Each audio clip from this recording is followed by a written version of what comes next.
It is a truth universally acknowledged that a man in possession of great lathe skills. Look at this billet yokes. Look at this.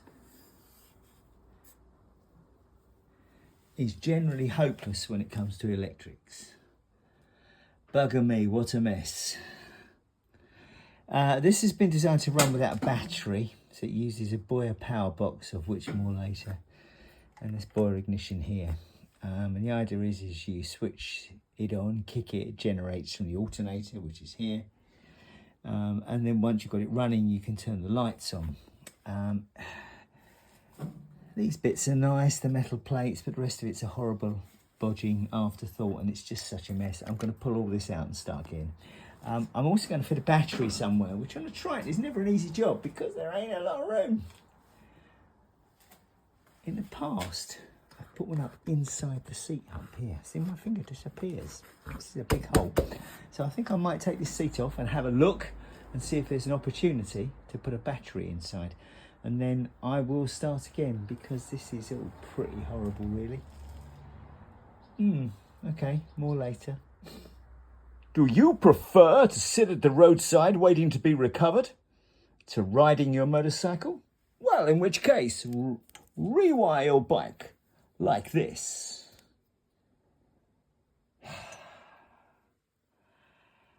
Oh, what a mess. Right, okay, start again.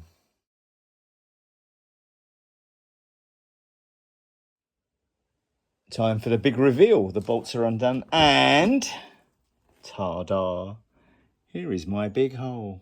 So in this gap, which is really quite substantial,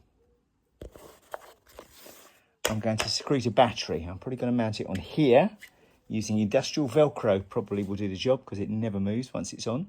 And then I'll run some wires forward to this mess and then start again. So we'll be starting with a battery system, I think. Right, more to follow.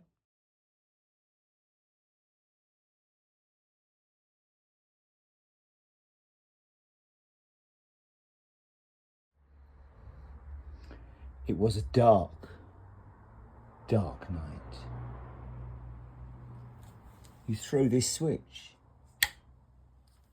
you look at the plugs, and suddenly, yes, there is spark. You walk around the bike, you throw this switch, yes, there is light.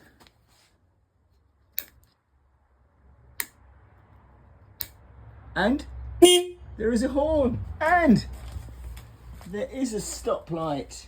Well, actually, so it's a rear light, and there is a stoplight, rear lights, ignition, everything working. This is good.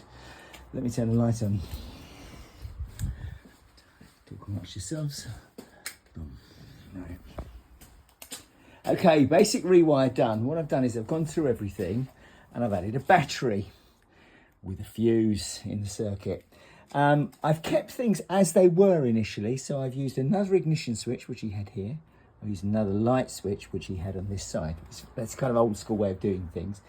And I've kept separate the two sublooms, one of which is the coil to the Boyer, which is in here, and the other one is running up next to it, which is going up to the lamp switches and the lights. I've kept them separately for now, and I'm going to remake them. Basically, I want to prove the bike works. So I kind of used some of the existing and made better connections and better earths. And obviously I put a battery in, which was never there. I've also put a gasket betwixt the cover and the engine. So hopefully there'll be no more orange shit. So that's back on. I've given it a bit of a polish. I'll give it a proper one later. So we're making real progress, and I've actually got working electrics, which means I hopefully will be able to start the bike up, run it and see where we go. You'll also notice I've put a really nice big fat earth strap, because you don't earth the frame, you earth the engine. Really, really important. Okay, so you must always have an earth going from the frame to the engine, because that's where the main earth is. So don't just earth things to the frame, you earth them to the frame and then onto the motor. So that's very important longer term if you want reliable electrics. And the whole idea of this is that I want to be able to get home when I take it out for a ride. This is some of the wiring I removed.